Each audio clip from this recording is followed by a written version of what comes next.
Good morning, good afternoon, good evening, and good night. My name is Savannah Playford, the Director of Youth Ministry at Dixon United Methodist Church. Whenever you are watching this, welcome to today's daily devotion.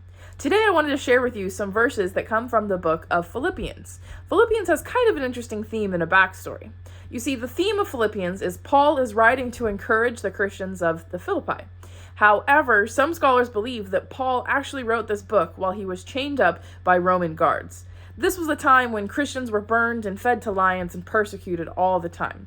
Definitely not a good time to be a Christian. However, even in these rough times, Paul shares some ways to share joy, encouragement, and compassion.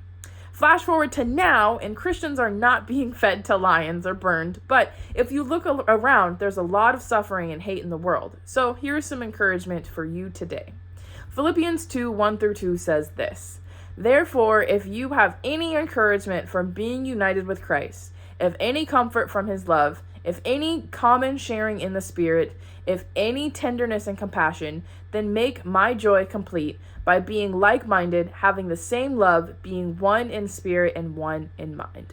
Have you ever heard that phrase that history repeats itself? Well, it's true. As you can see in these verses, Paul is writing to the churches telling them to be united, find comfort in God, be loving, compassionate, all of these things. But these words can still apply to us today because we are struggling with some of the very same things. The one word that stuck out to me the most in these verses was the word compassion. It's kind of a difficult word to define, and it's really hard to think about it, but we all might know how to be compassionate. So compassion can be described as a deep feeling for an individual as they go through all of the normal ups and downs. Compassion is empathy in action. In the Bible, there are many accounts of Jesus redeeming others and helping them, but also reminding them to be humble. There are many accounts where he tells or shows people that they need to swallow their pride and follow God's plan.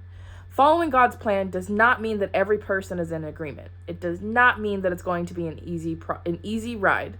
Problems will arise, but we all are on the same mutual mission. We all have the same first love.